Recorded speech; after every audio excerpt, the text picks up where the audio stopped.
Greetings. This is a lecture on Plato's Metaphysics and Epistemology. This is the module we're beginning is on Metaphysics and Epistemology, and we're starting with Plato. It's not a bad place to start, actually.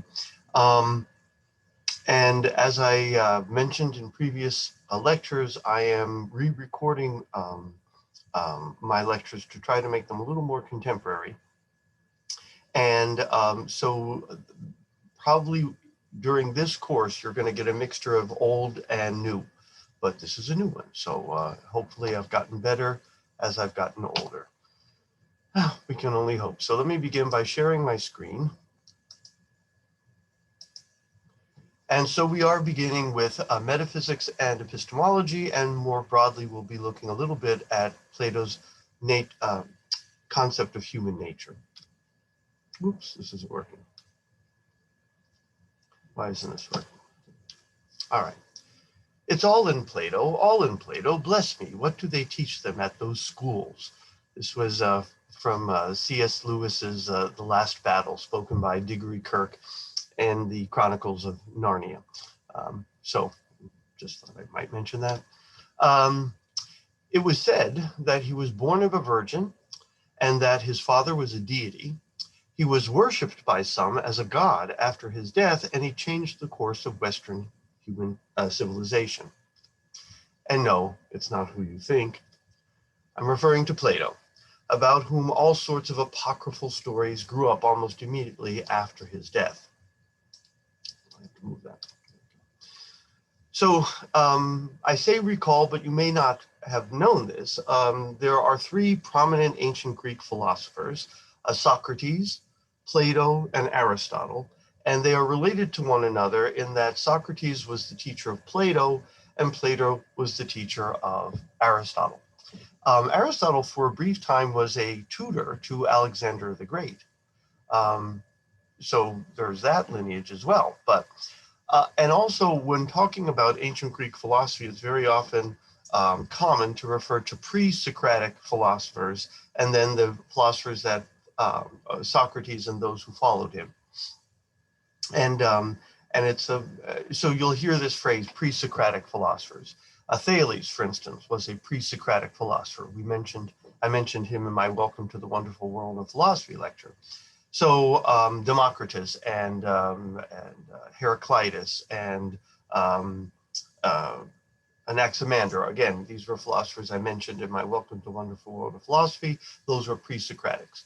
So it's important to understand that from the point of view of the history of philosophy, a certain watershed moment was reached with Socrates and then his most famous student, Plato. And Plato really tries to develop a whole system of philosophical thought. And that kind of distinguishes Plato and systematic philosophers to follow him from the pre-Socratics who tended to work in one area or another, right? So the pre-Socratics were primarily interested in metaphysics and only metaphysics. Plato was interested in metaphysics, of course, but he thought that he needed to build an entire system of thought such that his metaphysics informs his ethics and his aesthetics and his political philosophy, of course, his epistemology. So he builds a whole system of thought, and we're going to be looking at that, focusing again on his metaphysics and his epistemology in this presentation, but looking at some of the other ramifications of his view. So recall that Socrates, now, Plato's teacher, was executed for asking questions and seeking truth and wisdom. Socrates was actually put on trial he was accused of mocking the gods and corrupting the youth of Athens, and he was found guilty by the Athenian Senate, and he was sentenced to death and ultimately executed. And this all happened when Plato was in still kind of formative years. He was a young adult. Plato was actually thinking about going on in a career in politics and in law. Right? He was from an aristocratic family, but he loved Socrates, and his beloved teacher was executed, and executed essentially for doing philosophy. And so this actually altered the career of Plato, and he did not pursue politics, he did not pursue law, he instead pursued a career in philosophy. And again, You may recall from the Welcome to the Wonderful World of Philosophy lecture, philosophy understood as the seeking of truth or the pursuit of wisdom, philosophia, the love of wisdom. So in his search for truth and knowledge, Socrates ended up exposing frauds and deceivers. He made a lot of enemies in Athens. And as a result, that's why he was put on trial. And frankly, that's why he was convicted. Therefore, philosophy was a vocation for Plato, perhaps even a sacred vocation for Plato, in the service of truth, goodness, beauty, and the ordered state. So Socrates himself had said that one of the reasons he went about Athens was asking all sorts of questions and challenging the supposed wisdom of the citizens of Athens, the prominent citizens of Athens. He claimed this was a religious mission that he was on, that he was basically following, trying to figure out what the oracle at Delphi had meant when the oracle had declared that no one was wiser than Socrates of Athens. And Socrates says, well, clearly I'm not wise, and so I need to figure out what that means. It's a riddle. So he went to the supposedly wise people in Athens. But as he went to the supposedly wise people in Athens and sought their wisdom, he discovered they weren't nearly as wise as they claimed to be. And that maybe what the oracle had in mind was that Socrates was wise only because Socrates knew that he didn't know. Whereas these individuals didn't know, but thought they did. And so at least Socrates was ahead of them in that regard. This is sometimes referred to as Socratic ignorance, to be at least aware of the fact that you're ignorant. And this is preferable to just sheer ignorance that you don't even know you're ignorant, right? I had a math professor that said, recognizing you don't know what you're doing is the first step to figuring out the truth, right? Knowing what you know and knowing what you don't know is extremely important in philosophy, certainly in science and mathematics and other forms of inquiry. So anyway, Plato noticed that this search for truth could ruffle a lot of feathers. And so maybe this is necessary, right? And again, it's a vocation, maybe even a sacred vocation, something we do at the command of the gods or of truth itself, Sophia, wisdom herself.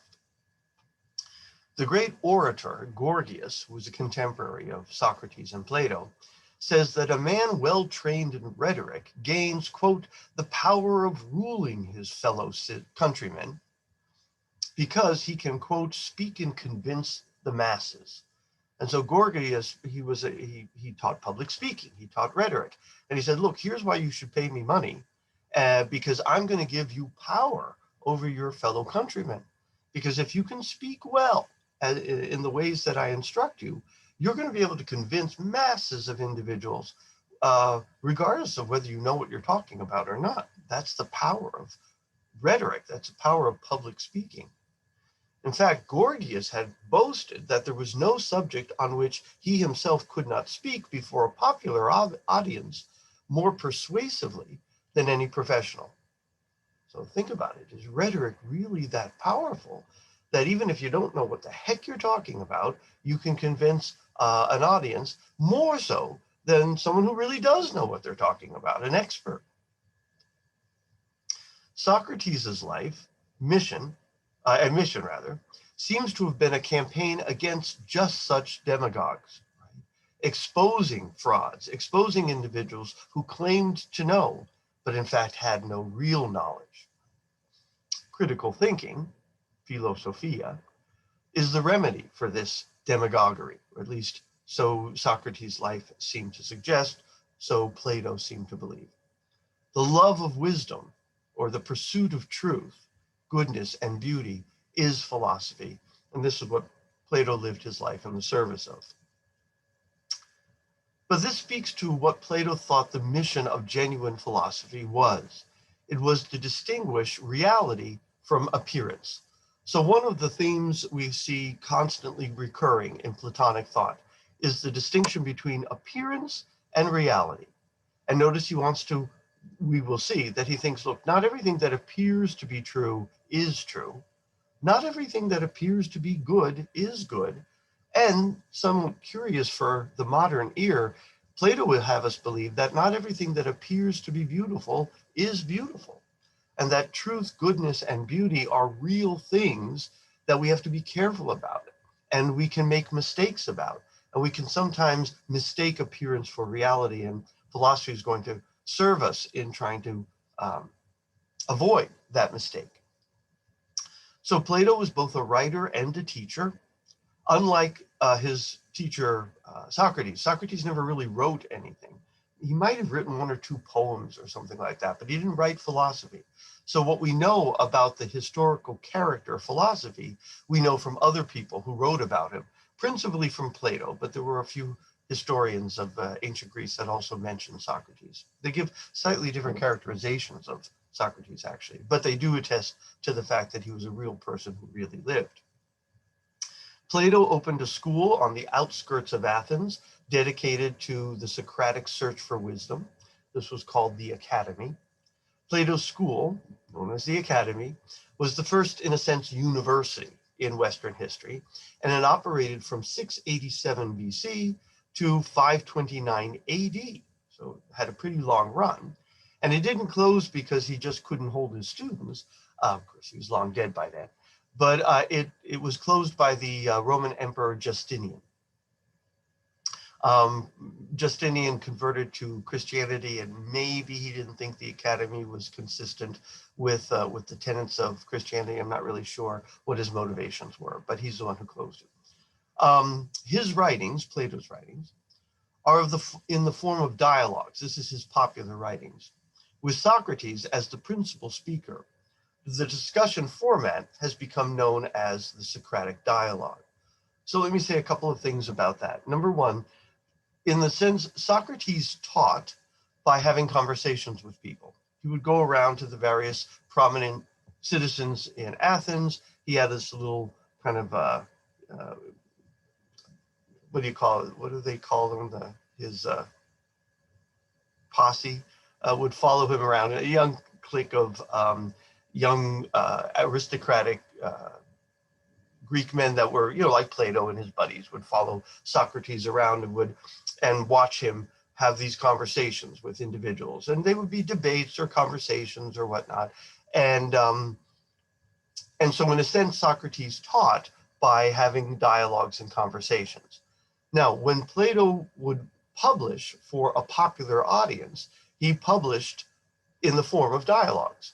And his dialogues are broken up into largely three categories: the early, the middle, and the late dialogues. The early dialogues are probably real reconstructions of real conversations that the real Socrates had with real people in Athens, because they were published within living memory of Socrates. So we're assuming that if Plato's saying, here's a conversation that Socrates had with this one or that one or the other one, there had to be some semblance of reality there, because, again, they were published within the living memory of Socrates and the citizens of Athens referenced in the dialogue. But then by the end of his life, and Plato lived a long time, he was still using the dialogue format, and he was still using Socrates as the main character in this dialogue format. But probably we aren't hearing Socrates' voice in these later dialogues, the late dialogues. Probably now we're hearing the voice of Plato himself, right? This was a seasoned philosopher who had lived a long time, who had started with a lot of puzzling questions and had worked out some ideas and was expressing them via these dialogues. And of course, the dialogue format is useful because, number one, it's the way Socrates actually did teach, but also it allows Plato to be a little bit cagey, because we're assuming that the character Socrates is the voice of Plato, and whatever Socrates is arguing for, that's Plato's own ideas. But Plato can introduce challenges to his own ideas, Plato's own ideas, with the other characters in the dialogue. And what we often find is sometimes the challenges that some of the other characters in the dialogue bring are really good challenges. And so this is the real mind of Plato, kind of playing both sides, right? Playing devil's advocate to his own views. So it's useful to him, and I think that's why he retained the format even late into his career. And then there's the middle dialogues. And the middle dialogues, it's a little bit of a muddle, right? It's brackish water where it's not entirely clear whether that was Socrates' ideas, whether that's Plato's ideas, who's talking here, right? It's still the character Socrates, but maybe Socrates actually had some of these ideas and maybe not. Maybe it's actually Plato's ideas, right? For our purposes, that doesn't really matter. For our purposes, we're simply looking at Plato's worked out philosophy, and I'm drawing largely upon his worked out philosophy in his book, The Republic. It's considered a middle to late dialogue, and most of The Republic, it's probably, again, Plato, having worked out a lot of his own ideas. So that's what we're looking at here. So now those were his popular writings. He probably also had writings of sort of like lecture notes, but those are not what survive. What survive are the popular writings that he published. Right? Later, we'll see with the philosopher Aristotle, Plato's student, the reverse is true. What survives with Aristotle is largely his lecture notes, and what doesn't survive are popular writings, because apparently Aristotle, that is, also wrote dialogues and wrote for a popular audience, but we just don't have that. The only reason we know about it is because other ancient writers refer to Aristotle's popular writings and talk about how delightful they are and how they are even more delightful than Plato's writings. Well, that's a little hard to believe if you look at Aristotle's lecture notes and you compare them to Plato's dialogues, because Plato's dialogues are actually well-crafted little plays, these little mini plays. And there are in courses in Western literature where you're required to read Platonic dialogues just because they're well-crafted artistic works. And when you look at those and you compare them to the very dry lecture note style of Aristotle's writing, you're thinking, really? This is supposed to be superior? Well, no, that's probably not what they were comparing. They were probably comparing Aristotle's popular literature and Plato's popular literature. We don't have access to both. So anyway, that's a side note, probably not that important, but I thought I would share. So Plato is attempting to synthesize two opposing metaphysical views. So there were two pre-Socratic views that were very popular and that were challenging one another. That of the philosopher Parmenides and those who followed him, like Zeno. You've heard of Zeno's paradoxes. Well, Zeno was a follower of Parmenides. And then Heraclitus. So Parmenides had argued that being, or reality, must be eternal and unchanging, and therefore not the same as the world of our experience. So Parmenides had argued that what is must be, is, right? And change is the coming to be of what isn't. Well, what is isn't what isn't, and what isn't what is. So there can't really be any change. Reality must be eternal. Again, either being, what is, comes from being, in which case there is no change because what is what has been. Or being comes from what is not. But that's impossible because nothing comes from nothing. So anyway, bottom line, Parmenides had this idea that reality doesn't change, that reality is a timeless and eternal. And you go, well, what about this world around us that's constantly changing? And Parmenides argues, well, it must be a deception. It must be a mere appearance. And we mustn't mistake appearance for reality. Ding, ding, ding. So Plato is contending with this previously existing worldview, this pre-Socratic worldview coming from Parmenides. But another pre-Socratic, Heraclitus, had argued exactly the opposite. And he argued that the world is constantly changing. Parmenides, there's a writer I like who refers to Heraclitus, rather. He refers to Heraclitus as king of the one-liners, because what we have from Heraclitus is a bunch of fragments, which tend to be these, just these little epithets or these little one-line statements, and one of which you might have already heard, which is you cannot step your foot into the same river twice. Well, that came from Heraclitus. What does he mean by that? By the time you get your second foot in there, it's all new water, right? Everything's changed. because constant, that's the nature of reality. So notice how different, right? Parmenides had argued change is an illusion and reality is an unchanging, eternal unity. And Parmenides argues, no, reality is constantly changing. There is no permanence. Nothing is eternal. Everything is constantly changing. Everything is on its way to being something else. So notice, not only is the river completely different by the time you get your second foot in there, but so are you, right? There's a sense in which our bodies are simply cascading rivers of change, and there is nothing which is enduring. Recently lost a tooth. Don't ask me about that. So, was with me for a long time, but it isn't now. So we're constantly changing this river of change that is our bodies, the river itself, or the world. Right? Well, how do you reconcile these two? Who's right? Is the world constant, eternal reality that is a single unity? Or is reality a constant parade of change and ephemeral? Also, Plato borrows heavily from Pythagoras, another pre-Socratic philosophy. Pythagoras was famous for this sort of devotion to mathematics. He was a philosopher, but he had a whole group of followers, a school of Pythagoras. You may be familiar with the Pythagorean theorem, right? That in a right triangle, the square of the hypotenuse is equal to the square of the sum of the sides, right?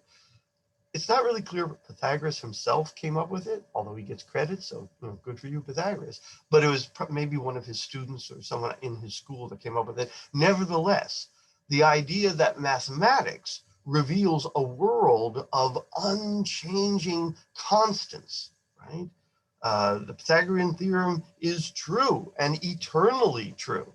And we discover that it was true, but it's a mind-independent reality that seems to be constant and eternal. Okay, score one for Parmenides, right? He seems to have stumbled upon a timeless and eternal reality. But further, notice that we come to know the Pythagorean theorem not by an empirical investigation, not by doing empirical science, but by a priori speculation. What does a priori mean? Well, it's a Latin phrase, a priori, and it means, if you just want a way of trying to remember, prior to, a priori, prior to, okay? But the wrong way to understand that is prior to, let me expand. Prior to what? Prior to experience, prior to experience. But don't think of it as temporally prior to experience. Think of it as logically or conceptually prior to experience. So it's not like infants are born knowing the Pythagorean theorem. Right? You had to learn it. I had to learn it. Right? Maybe one day I'll forget it if I get compromised in some way or another. So Pythagorean theorem is not something that we have in that sense prior to going to school or prior to learning geometry. But the truth of the Pythagorean theorem is independent of us discovering it, right? It's a truth which is independent of any experience. So that's a better way of understanding a priori. A priori truths would be truths which are independent of experience. So if you want to remember prior to experience because it says a priori and that's how you're going to remember it, that's fine.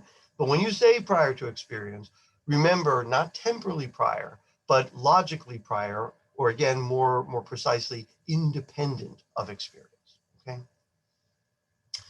So notice Plato ends up being a metaphysical dualist.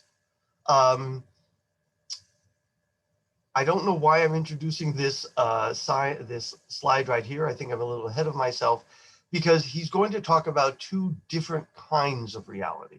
So his way of reconciling Parmenides and Heraclitus is to say, well, there are two different aspects to reality. Reality divides itself into two different, radically different realms, what we'll call the realm of being. I'll have a lot more to say about that in a moment. The realm of being and the realm of becoming, right? Oh, it's at the top of the slide there, right? So his way of reconciling Parmenides and Heraclitus is to divide reality into two realms. And he wants to say what Heraclitus was saying was true. but it's true about the realm of being, not all of reality. But what Heraclitus was saying was also true, but it's true about the realm of becoming, not about all of reality. So this is how he's going to reconcile that. I'm going to make this out a little bit clearer now. Thus, Plato believes that we must acknowledge the existence of two realms of reality, the realm of being and the realm of becoming. This slide would probably have been more appropriate a moment ago. This is key to understanding Plato's metaphysics, and it's his distinction between these two realms. So let's first talk about the realm of being. As an overview, the realm of being is going to be a realm of immaterial objects, objects which are not spatially extended, and objects which are unchanging and eternal, and therefore outside of space, outside of time. He sometimes refers to this as the invisible world, but I think it's better to understand it not merely as invisible, but also immaterial, right? The oxygen is invisible. I don't see oxygen, but it's not immaterial. So I think a general, to get at what he's talking about, I mean, he's coming up with these ideas, and sometimes he's pushing old words into new service in order to explain these new ideas. But the immaterial realm is what he has in mind here. This is a level of reality which is timeless and eternal, and ultimately regulates the material objects with which we interact on a daily basis. So the visible world, and we might say more broadly, the material world, is the world we interact with on a daily basis. But this, Plato says, is regulated by the objects emanating from the immaterial, the realm of being. So again, the realm of being is the realm of forms. But now we have to talk about what exactly is a form. What does he mean about form? So what is a form? First, it should be noted that forms seem to be precisely the sort of thing that Socrates was looking for. The form is that what unites the many instances of justice into the one. So what Socrates, and we didn't really talk about this in great detail so far in our course, as far as I know, depending on when you're watching this video, but Socrates would go around to different people in Athens, and let's say he's interested in justice. And he would say to them, well, do you know what justice is? And the person would, who's prominent individual, claims to have knowledge of justice and piety and whatnot. He said, yes, of course I know what justice is. And then Socrates said, oh, well, I don't. I'm ignorant of that. So give me this wisdom that you possess. Teach me. What is justice? And they say, well, justice is, I don't know, charging people fairly and not being deceptive, and I don't know, blah, blah, blah. And he would say, well, that's fine. Yes, those are all instances of just action, right? I know that that's a just action, and that's a just action, and that's a just action. It's fine. So you're enumerating instances of justice, Socrates would say. But what is it that all these things have in common? What is the nature of justice? That's what I'm interested in, right? What makes those actions just? So what unites these many into the one? How are the many instances of justice instances of a single thing, the one? Justice, capital J. Right? So again, it's the many and the one. How are these related to one another? And again, that was something that Socrates was looking for. Well, what Plato ultimately posits is that there exist these things, forms. In this case, there would exist the form of justice. And what makes all of these instances of just actions is because while they are many, there are many instances of a single form, the form of justice. And for Plato, now we're going to have to unpack this quite a bit, preview of coming attractions. For Plato, he's going to claim that the form of justice is a timeless, eternal, mind-independent reality which we discover. Right? Much in the same way that the Pythagorean theorem is a timeless, eternal, mind-independent reality that we discover. So we don't make up the Pythagorean theorem. We didn't just legislate the Pythagorean theorem. We discover the Pythagorean theorem. And the Pythagorean theorem would be true whether we knew it or not. So for Plato, justice is justice whether we know it or not.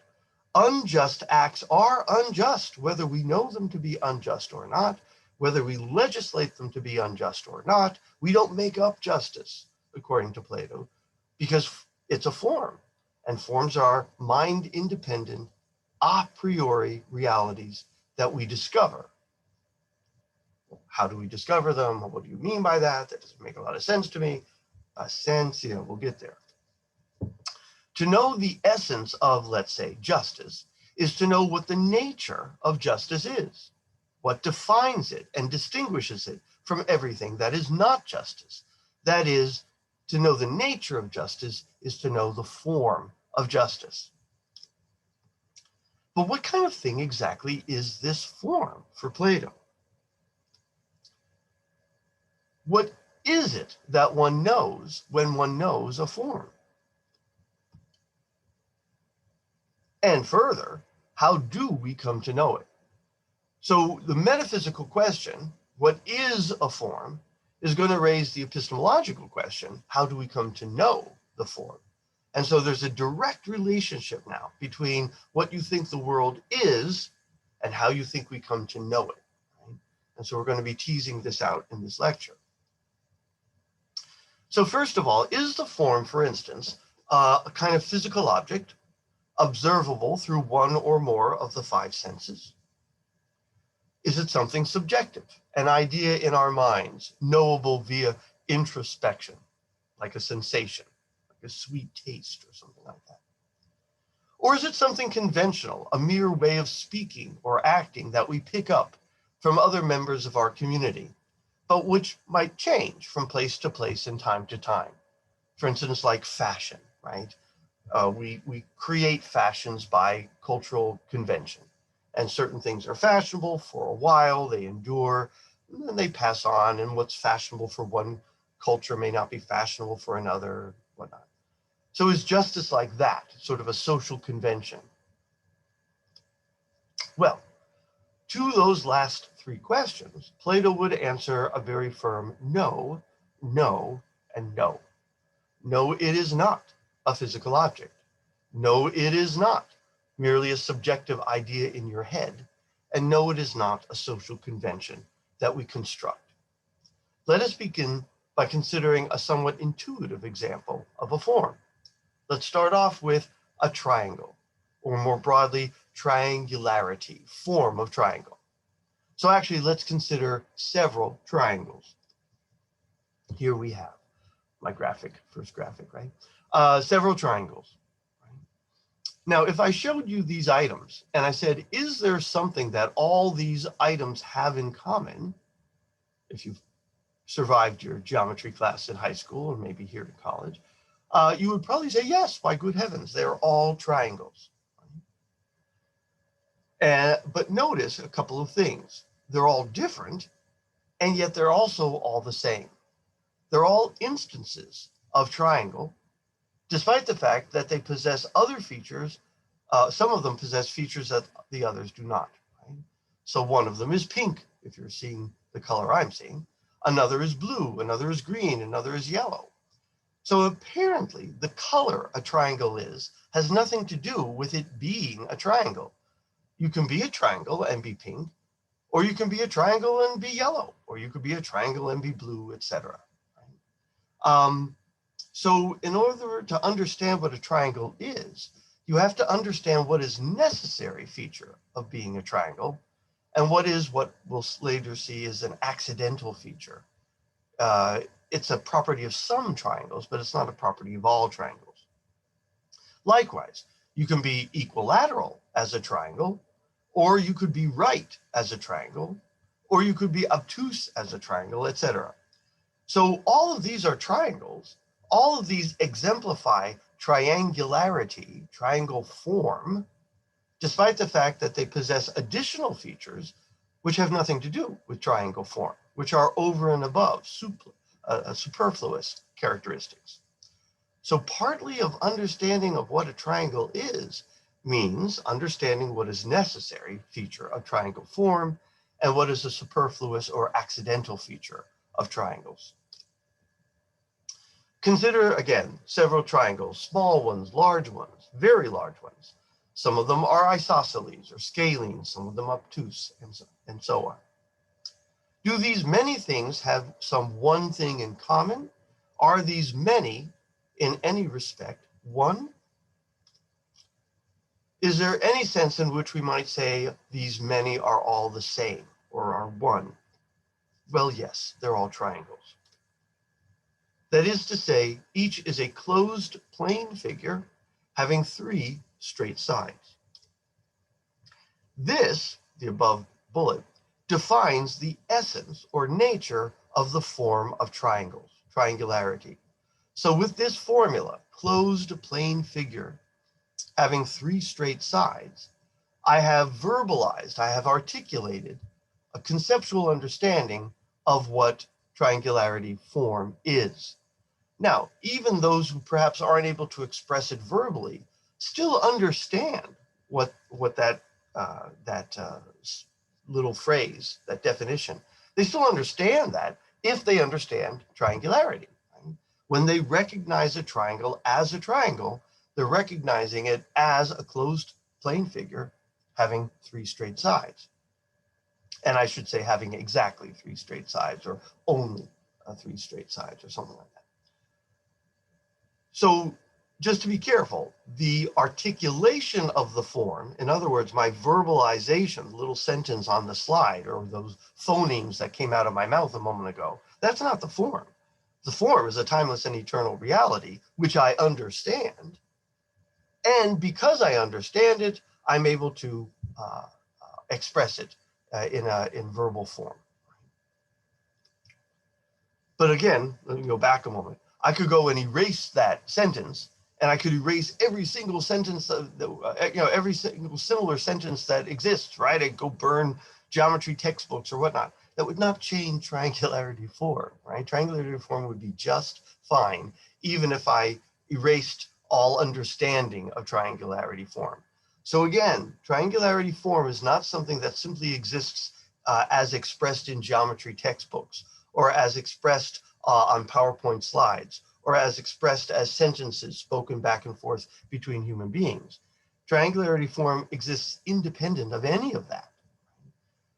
But those things exist only because triangularity form exists. If there were no such thing as triangularity form, there would be no such expressions. There would be no such knowledge. But there is such knowledge. So the fact that there is such knowledge is itself evidence of the existence of the form. Now, that might be a little heady, but hopefully this will start to make sense as we go on. So it is by virtue of possessing this common form that those triangles are triangles. Why are they triangles? Because they possess triangularity form. So triangle names a necessary set of properties, not merely an accidental list of properties that all triangles share.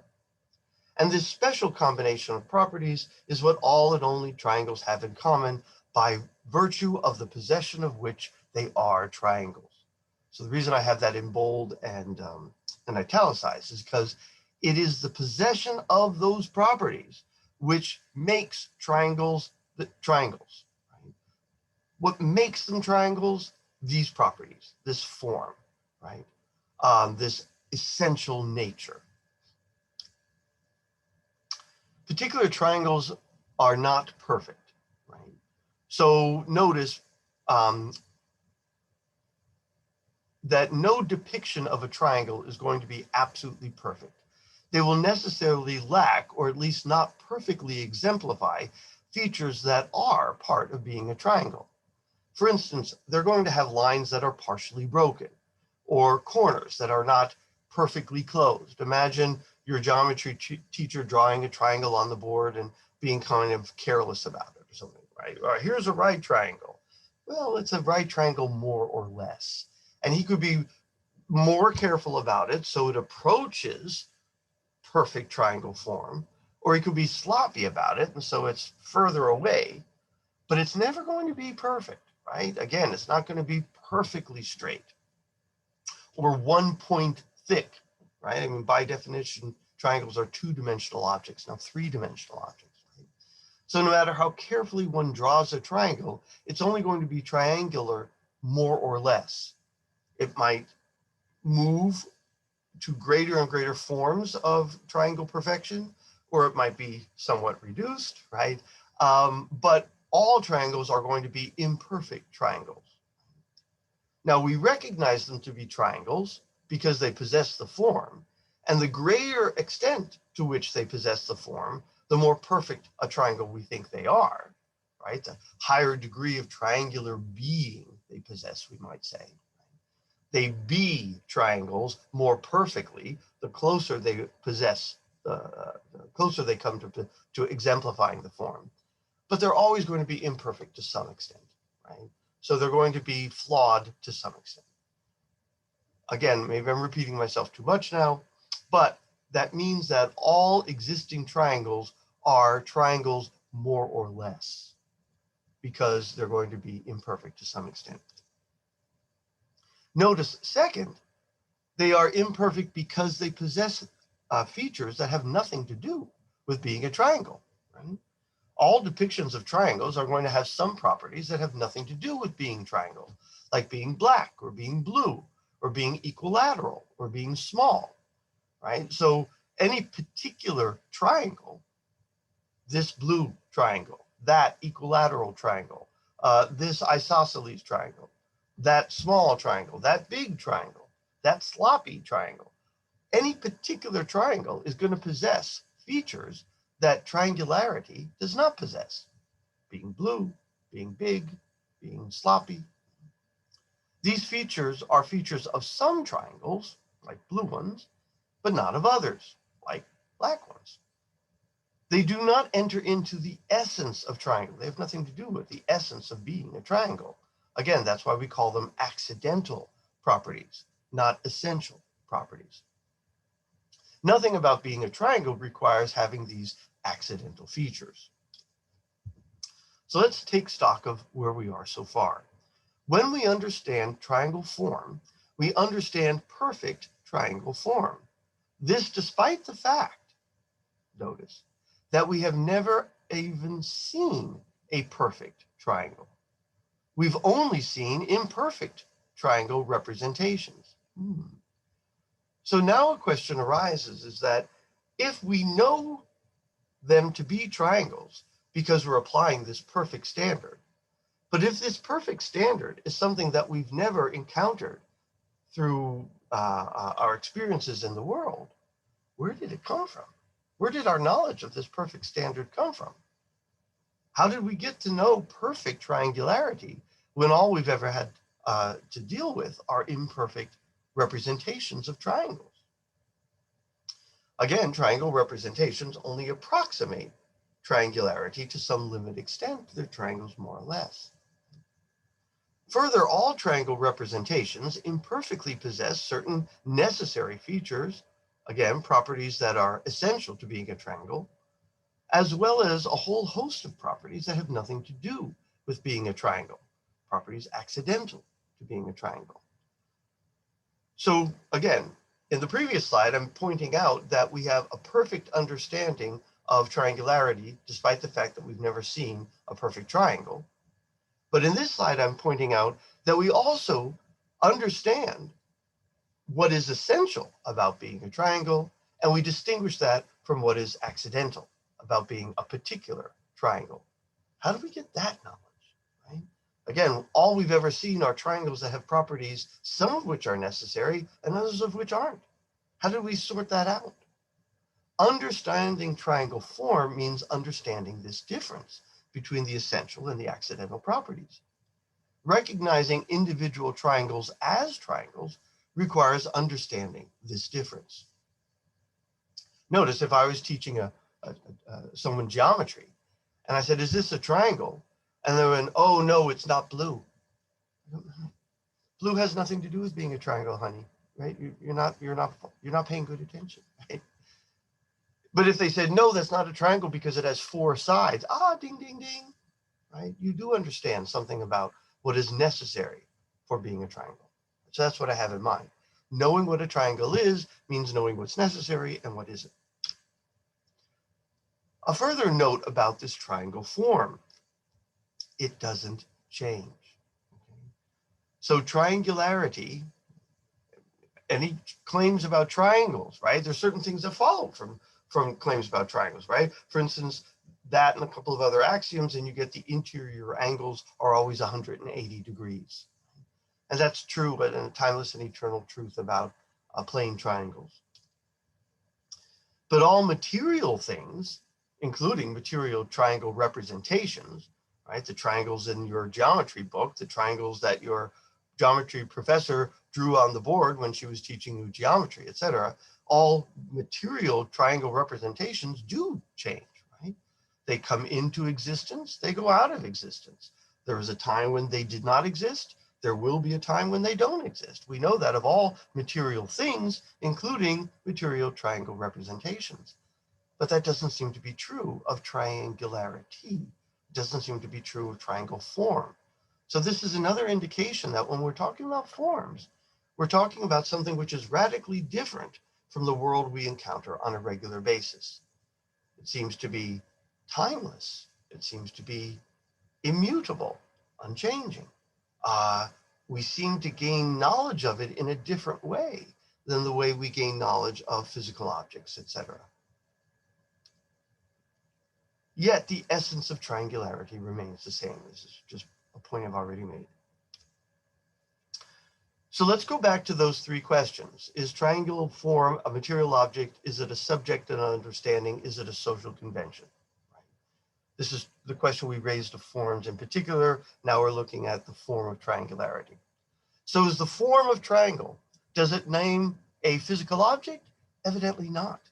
Why? Because physical objects are mutable, they change, there are things we see that visibly, right?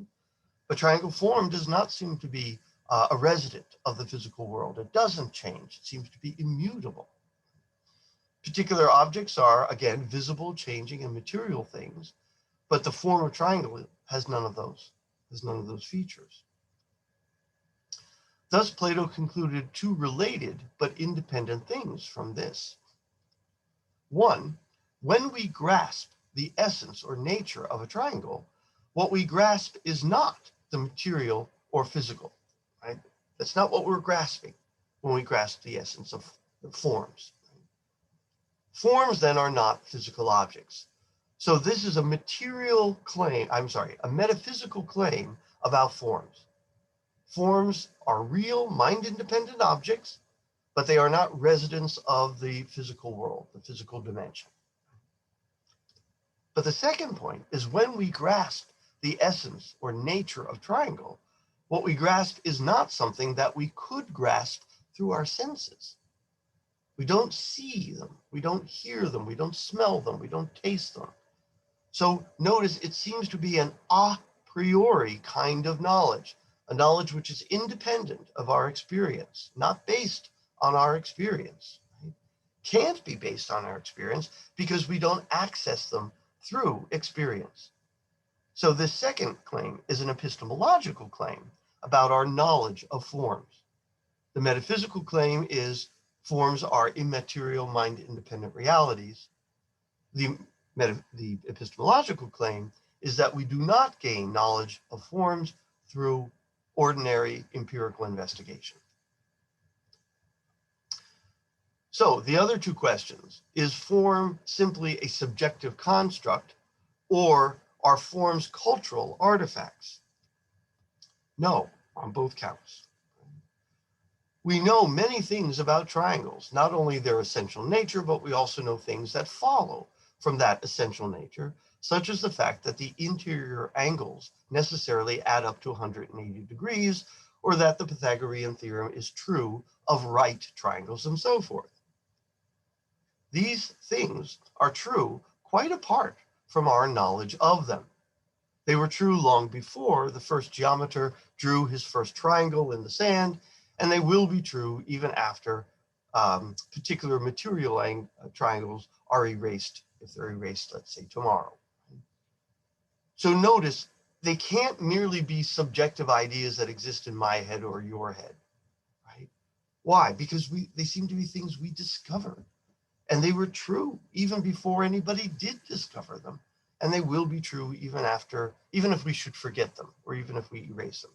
So it doesn't seem to be that you can account for these forms, in this case, the form of triangularity, in terms of subjective ideas that exist in individual subjects' minds, or even collectively as a kind of social or cultural construct that we collectively construct geometry. We sort of legislate it or something like that. So what we know about triangles seem to be objective facts, things that we have discovered rather than things that we have invented. It's not up to us to legislate or construct that the interior angles of a triangle should add up to 180 degrees, or that the Pythagorean theorem should be true. We could not individually or collectively construct these facts away. Long before we discovered these facts, they were true, and they will remain true even after we've all joined the choir invisible, shall we say. Perhaps this way of stating things is a bit misleading, though, if I talk about the Pythagorean theorem as being true before humankind discovered it or after humankind goes away, because that is a little misleading. That's not what Plato has in mind. He doesn't want to say that it's this very old thing. He wants to say that it is eternal. Right? It's outside the realm of space and time. It is not it's not a temporal object at all. This reminds me of Paul Tillich's claim about the very significance of John 8:58, where Jesus says unto them, "Verily, verily, I say unto you, before Abraham was, I am." Quote from the Christian book of John, right? Christian scripture. And what Tillich, he's a theologian, what he's saying is, what Jesus was saying there is not that I'm older than Abraham. And that's what people understood him to mean. Well, here you are a young man, Abraham's, you're a descendant of Abraham, how could you possibly be older? You're being foolish, right? And so, but what Tillich is saying is, no, Jesus was making a different point, that his being, his reality, comes from a different order, right? A different kind of existence, an eternal existence, right? This is, Tillich had this interesting notion about the eternal now, another day. Well, probably not in our class, but he's interesting. So according to Tillich, Jesus says this in order to indicate an aspect of a fundamental reality, which is eternal, altogether outside of time. So maybe I'm muddying the waters even worse now, but my point is, don't think of forms as things which exist in time, but are just really, really old. Right? No, they're outside of time, right? Before Abraham was, they were. They are better. Yes, they are. This triangle form, is triangle form a subjective construct or artifact? Okay, no, we've already answered that. No, triangle form does not name a subjective construct or artifact. What we know when we know the essence of a form of triangularity is something which is universal. In other words, it applies to each and every triangle and only to triangles, right? So every triangle is a triangle only because it has a particular relationship to the form of triangularity. So this is something universal. Notice it's not something particular. It's not a particular thing, right? It's a universal form. It's something immaterial rather than material. Any triangles we run into are particular material triangles, triangle representations in, again, geometry books or PowerPoint slides or on a board perhaps. But that's not the form. The form is immaterial. Something which is timeless rather than ephemeral. So actual triangles, triangle representations come into existence, go out of existence, etc. Whereas the form of triangle is timeless. And it's something we know through the intellect rather than through the senses. So I haven't said enough about this yet, but I'll say more about it in a bit. But notice what Plato seems to be suggesting is we have access to the material world to particular things, particular triangle representations, particular just acts, particular historical events, particular people, particular cats and dogs, etc. We have access to those material things through our senses. We can see them, we can touch them, we can hear them, we can smell them, we can taste them. We have sensory access to these particular things. But we don't have access to forms in those ways. We have access to forms, but not empirically. So this suggests that to our cognitive powers, in addition to sensations and sensory experience, there's something else, intellect. And it's our intellect that has the ability, Plato was going to say, our reason has the ability to access these forms. Now, if the essence of triangularity is something that exists neither as an object in the material world, nor merely as an object in the mind of a human being or in the collective of human beings, that it must have a unique kind of existence all its own, that of an abstract object existing in what Platonists sometimes refer to as the realm of being. Dun, dun, dun, we're finally back, right? So that's what the realm of being is. It's this idea of that dimension of reality, the residence of which are forms, form of triangle and what other forms might exist. We'll have more to say about that in a moment.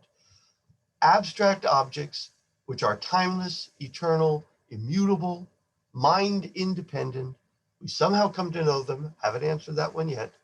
It's through our intellect, but we don't know still how does it get into our intellect. We haven't answered that one yet. But that's the nature of these forms. But notice Plato does not restrict himself to geometric forms. There are other forms of being, right, in the realm of being. Right? For Plato, what's true of triangles in this regard is also true of physical objects, such as cats.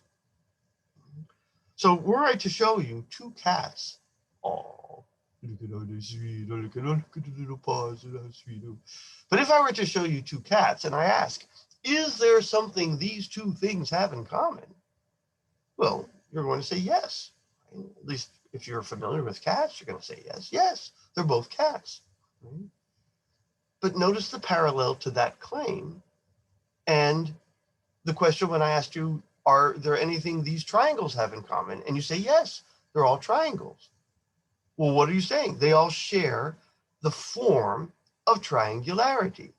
They all instantiate triangle nature. Well, Plato's going to say the same thing that's going on here. Why are these two things the same, despite the fact that they're two? How are these two, in fact, one? Because they both instantiate cat form. They both instantiate cat nature. They both embody cat nature. And it's that embodiment of cat nature that makes them cats. Why are they cats and not dogs? Because they instantiate cat nature and not dog nature. So again, if I ask you, is there something these two objects have in common? You would likely say, yes, there is. But notice, on the face of it, you are making an existential claim. I don't mean capital E existential. I mean existential in the sense of you're committed to the existence of something. Why? Because you're saying there is something that these two objects have in common. So if we just take it at face value, you appear to be saying there exists something. There is something, right? Well, what is that thing? What is it that these two things have in common? In what way are these two objects one? Well, we already know the answer. Plato's answer would be cat form. Right? This is what makes them both cats. This is how these two are in fact one.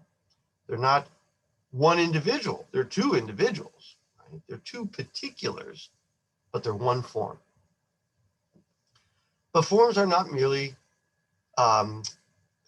ideas in human heads, right? Sometimes form is translated as ideas.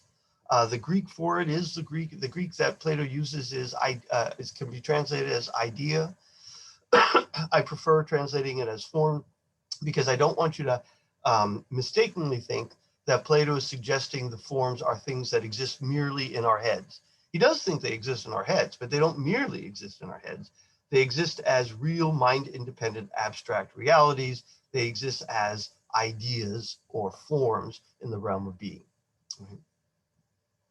Again, you must not imagine that even these abstract ideas, triangle, cat, beauty, justice, which we come to understand through reason, are somehow created by reason. Just as the Pythagorean theorem was true long before anyone knew it, that's the best way of putting that, cats were cats independently of anyone knowing the fact that they were cats. Just actions are just actions. They embody the form of justice, whether anyone understands them to be just or not. So now maybe you don't buy any of this. I'm not assuming you do, right? You don't have to, you just have to understand it, right?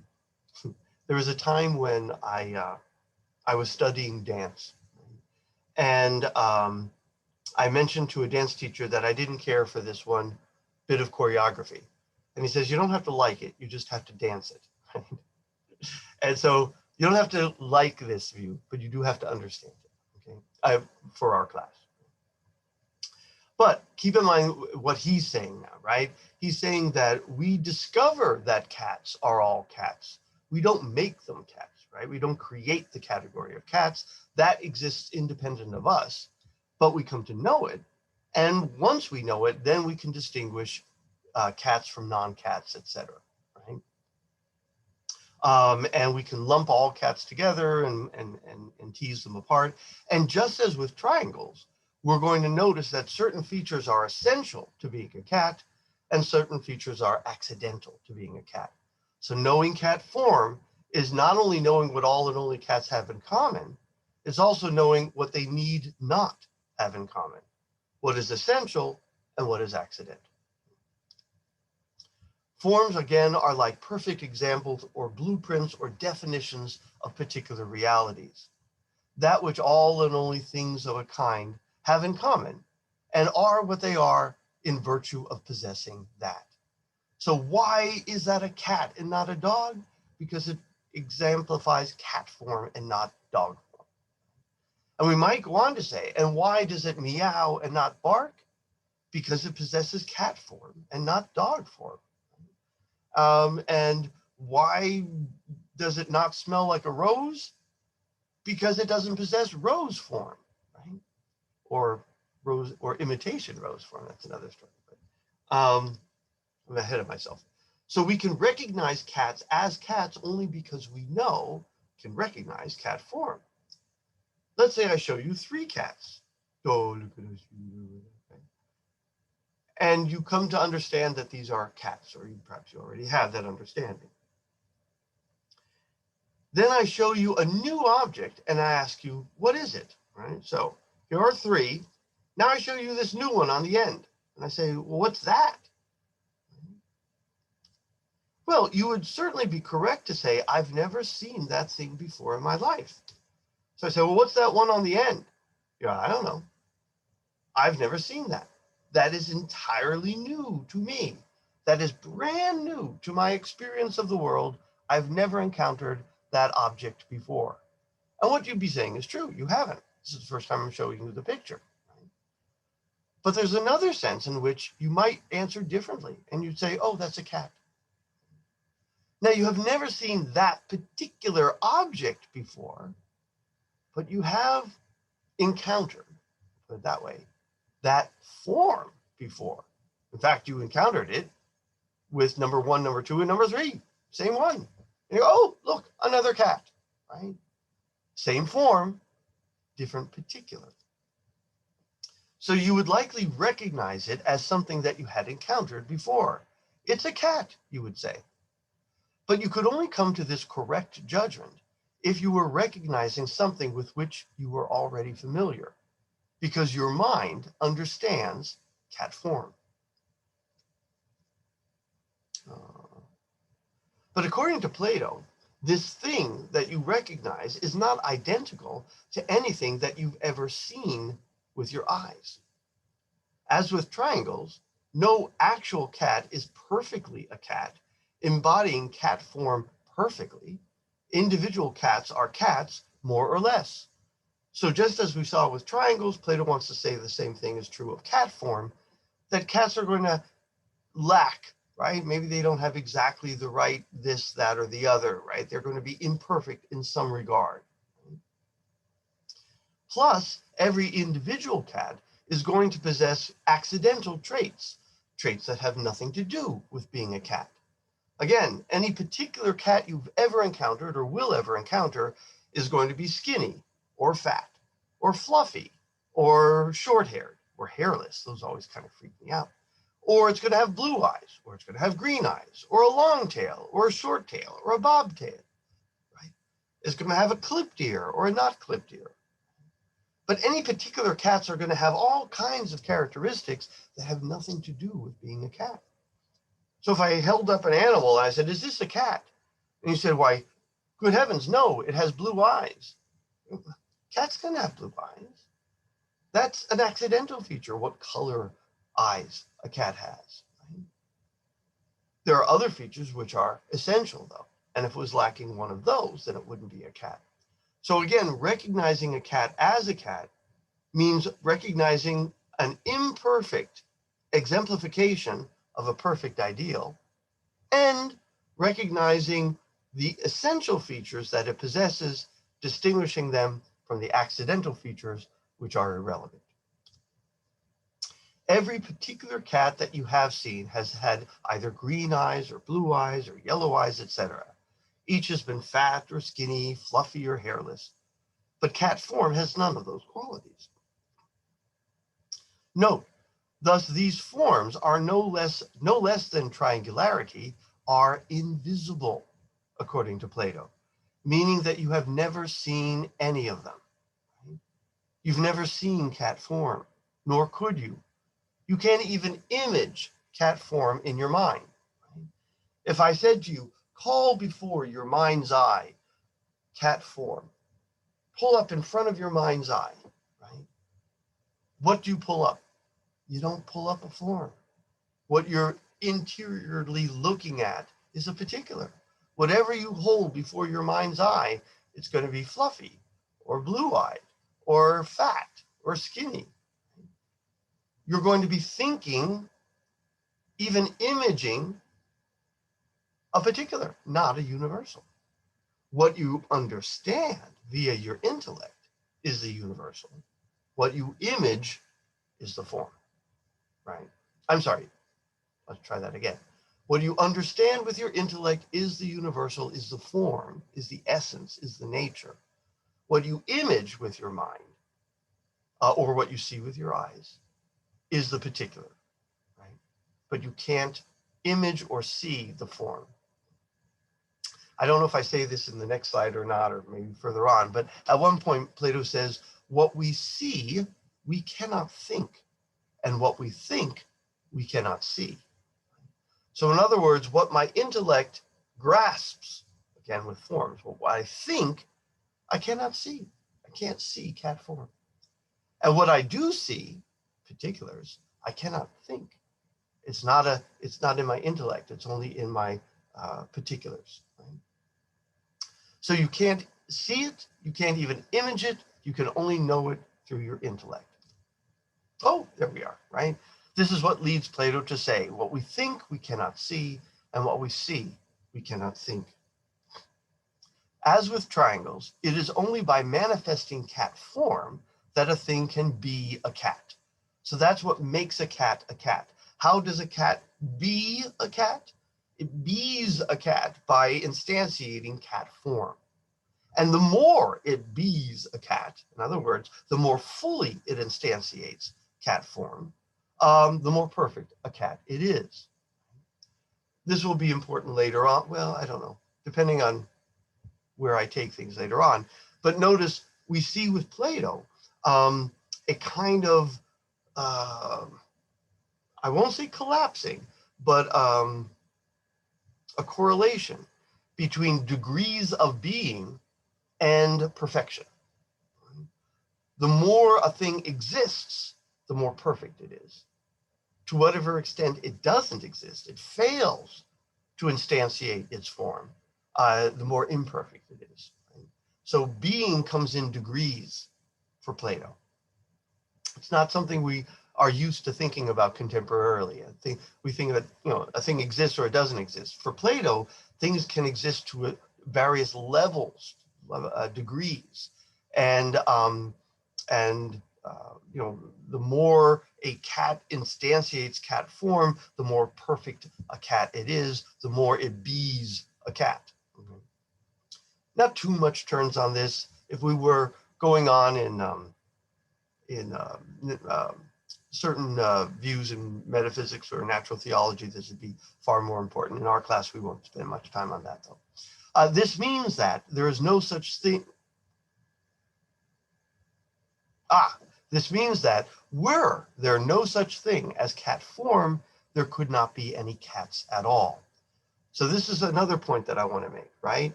Cat form is what makes actual cats possible. There couldn't be cats if there wasn't cat form.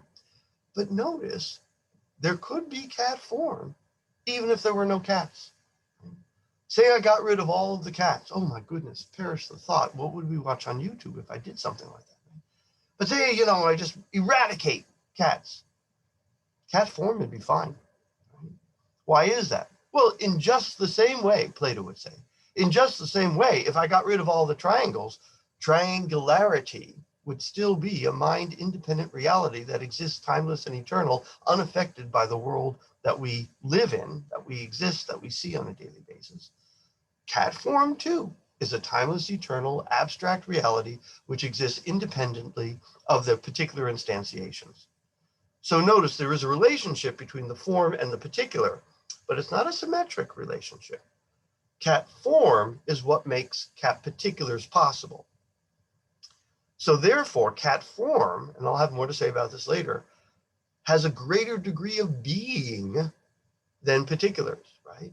Why? Because particulars are dependent on the form is not dependent on the particular. The phrase for that is that to say particulars are ontologically dependent on the forms, but the forms are not ontologically dependent on the particular. Why am I using this word ontological? It's a word we will eventually get to know, but it means being, right? Coming from the ontos, being, right? So an ontological relationship is a relationship of being. And what I'm saying is that the being of the form is, the being of the particular is dependent, ontologically dependent, on the being of the form, but not the other way around, right? That means that the sheer existence of cats is sufficient to assure us that there must be cat form. Cat form governs or orders the natural visible world. It makes the existence of cats possible, explains why cats do certain things like purr and don't do other things like bark. Why do cats purr and not bark? Well, because cat form is tied up with purring and not tied up with barking, something like that. Cat nature. Oh, and by the way, lest you think this is just so ridiculous, and you might, by the end of the day, you might think this is so ridiculous. But notice, if you went off to veterinary school and you wanted to be a veterinarian, what would you learn? Among other things, you would learn cat form, cat nature, what it is to be a cat, what it is that all and only cats do, or at least are supposed to do. And you learn, oh yes, it's natural for cats to purr. It's not really natural for them to bark, right? So, and again, what you want to learn in veterinary school is not a particular, right? You don't want to study one individual cat and learn everything there is to know about that one individual cat, because I got to tell you, once that cat dies, you're done. You got nothing left. And it's not eternal, so it's not like it's going to stick around forever. I know it's a sad thought. If you are a cat lover, I'm a cat lover, I have lots of cats, right?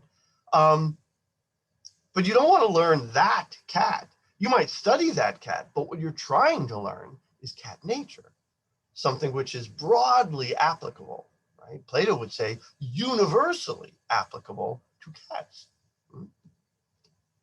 Cat form is ontologically prior to, and therefore more real than, individual cats. So I think I did sufficient setup for that bullet. You should understand what that means then, right? Ontologically prior to. I don't mean it exists before in time. I mean its being is more fundamental than the being of individual cats. That's what I mean by ontologically prior to, more fundamental. So individual cats are real. He's not saying that they're mere illusions. They're real things. Are they the most real things? No. There seem to be things which are even more real than that cat that's in front of you or this cat that's in front of me. What might that be? Well, you know what that is, right? Cat form. And forms in general. Okay? Again, particular cats are ontologically dependent on the form of cat in a way similar to the way reflections are dependent upon the objects of which they are reflections, or shadows are dependent upon the objects which cast them. So notice, for there to be a reflection of me, say I had a mirror, right? And then in the mirror is a reflection of me. Well, there couldn't be a reflection of me unless there's a me. Right? So I'm more real, I'm ontologically prior to my reflection. My reflection is ontologically dependent upon me, right? And so you smash the mirror and now there's no reflection of me. Doesn't bother me. Bad luck for you, but doesn't bother me. Why is that? Because I'm not dependent on my reflection. My reflection is dependent on me. Destroy me, there would be no reflection of me. Right? But my reflection is dependent on me. I'm not dependent on it. Likewise with a shadow. Right? Or think of a photograph. For there to be a photograph of me, there has to be a me. But if there was never a me, there could never be a photograph of me either. Right? So, but you could tear up all of the photographs of me and I'm just fine. I've gotten rid of a number of photographs of me. Right? And I felt actually even better. It's a little joke. Okay. But that's what I mean by this relationship of ontological dependency and ontological priority. Likewise, any particular courageous act depends on there being such a thing as courage or form of courage. Thus, Plato would argue that forms are metaphysically prior to, ontologically prior to their particulars. I'm repeating myself and now just using different words to say the same thing. If somehow we were to get rid of all the cats, perish the thought, cat form would be no more affected than the Pythagorean theorem would be affected by erasing right triangles. Thus, what is true of the essence of triangles is no less true, in Plato's view, of the essence of pretty much everything, of squares and circles and geometric figures, but also, perhaps more interestingly, of cats and dogs and trees and rocks and human beings, as well as justice, goodness, beauty, piety, and so on. So notice applying this formula, this view to, let's say, beauty. To say that two objects are beautiful for Plato is to say those two objects both embody the form of beauty. They couldn't be beautiful if there wasn't a form of beauty, but the form of beauty is more real, more lasting, more permanent, has a higher degree of being than the particular beautiful things that we run into in this world. So this is how he's seeing things: beauty, justice, goodness, truth, etc. There must be a form of beauty. There must be a form of truth. There must be a form of goodness. There must be a form of dog, cat, etc. When we grasp the essence of any of these things, we grasp something which is universal, immaterial, extra-mental, and known via the intellect rather than senses. What we grasp, in short, is a form. And these are the residents of the realm of being. Thus, forms are the most real, most lasting, most permanent aspects of reality. They regulate the world of appearances. So not only are they real, lasting, permanent, they're also powerful because they're regulating the world that we live in on a daily basis. Particular instantiations, by contrast, can hardly be said to be real at all. And I don't want to overplay that. Plato is not suggesting that particular things have no degree of reality. That's not what he's saying.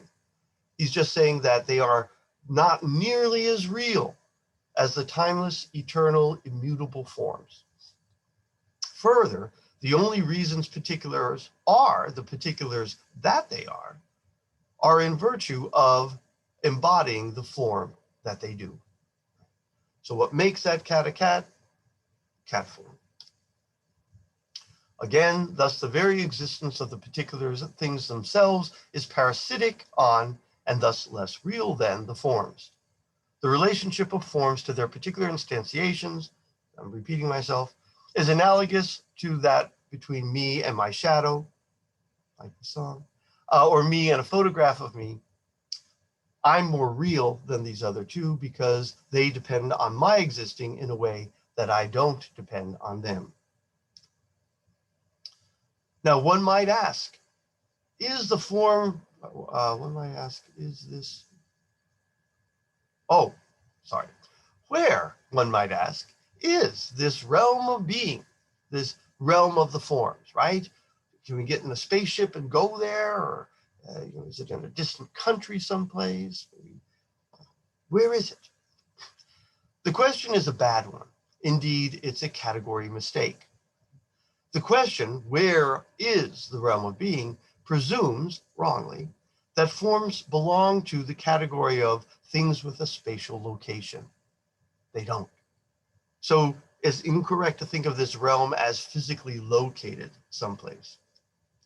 To understand Plato, we have to entertain the notion that not everything that is real must have some location in time and space. Indeed, the whole point of his theory of forms, if correct, proves that there is more to reality than the world of time and space. So that's a rather bold claim, of course, but that is what he's saying, is that when we reflect on the world of our experience, the realm of particular cats, the realm of particular dogs, the realm of particular triangles, the realm of particular just acts, the realm of particular beautiful statues, whatnot. When we reflect on the world of our experience, when we reflect sufficiently, we are led to the realization that there must be more to the world than what we see, what we witness with our senses, what we see with our eyes, hear with our ears, taste with our tongue, feel with our hands, smell with our noses. There must be a transcendent realm of reality, beyond space, beyond time, beyond the world of our experiences. Incidentally, it is this Platonic concept of transcendent reality that St. Augustine, the Christian philosopher and Christian theologian, 4th century, credits with helping him understand the Christian religion. So long as Augustine conceived of God as a body, the whole idea just seemed silly to him. Right? It seemed silly to believe in God if God is just a very large man who lives on top of a mountain someplace, or individual. But a body of any sort, male, female, doesn't matter. As long as he's a body, limited in space, presumably limited in time, why would you worship something like that? Despite the fact that he might be able to throw lightning bolts or change water into wine. But as Augustine became familiar with Neoplatonism, he reinterpreted the Christian Gospels as referring to a transcendent deity. And notice, he wasn't making things up here, right? I think that this is a very common way to read what the writers of the Christian Gospels had in mind, right? Particularly the Gospel of John, if you're familiar with that, right? So it begins, the Gospel of John, in the beginning was the Word, and the Word was made flesh, and etc., right? But what was the Word? The Logos. So the Logos being this sort of timeless, right? Existing outside of time. Oh, John is also where you have Jesus saying, before Abraham was, I am, right? So the idea of the transcendent realm, God not being just a big man who lives on the top of Mount Moriah or something like that, or Mount Sinai, but as a timeless and eternal, immaterial, transcendent being. Augustine goes, oh, is that what they were talking about? Oh, maybe this isn't a silly idea after all. Eventually, Augustine converts to Christianity and becomes a very big advocate of Christian view. So we have to break free of the assumption that our senses are the only source of our knowledge of reality, and that the objects we encounter via our senses are the only types of objects which exist. We simply cannot account for all the things that are real on that viewpoint, right? On the viewpoint that the world we see and encounter on a daily basis is all there is, doesn't seem to account for everything we need to account for. The highest level of reality, Plato would say, is not knowable through the senses at all, according to Plato, but only via the intellect. The world we encounter via our senses of particular geometric objects, particular human beings, particular just or unjust acts, serve to point to and testify to something beyond itself, to a realm that includes the form of triangularity, the form of humanness, the form of justice. We can see, hear, taste, touch, and smell the former world, but not the latter, which we know instead through pure thought and unaided reason. So again, this is Plato's distinction between the realm of being, and I don't know that I've actually introduced this yet, but the realm of becoming. The realm of becoming is this world, the world that we see, that we taste, that we touch, the realm of particular things, the transient, changing, ephemeral world where everything is on its way to being something else. The world that is the world that Heraclitus is describing, where you can't step your foot into the same river twice. The realm of being seems to be the realm that Parmenides had in mind, an unchanging, eternal world. I'm reminded here of Freud, who similarly revolutionizes our thinking about mind. In Freud's view, we need to break free of the lazy and inadequate assumption that our conscious thoughts are all there is to the mind and thinking.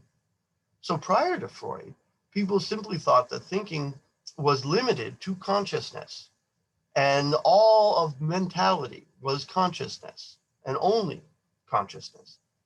Well, Freud opens us up to the notion of the unconscious aspects of mind and said, no, we can't explain human behavior and everything we're trying to explain merely by appealing to the conscious mind. We have to delve into at least the theoretical possibility that there is an unconscious mind. And of course, there's a lot of cognitive scientists who do not follow Freud today, but will still say, yes, there's a great deal that is necessary to talk about in terms of mind and mental processing and cognitive processing that have nothing to do with consciousness. There's a lot of cognitive processing that is not. So a lot of mind is not conscious. Consciousness is one aspect of mind, but not the only aspect. Forms themselves are arranged in a kind of hierarchy, according to Plato, where the top form, the arch form, is the form of the good.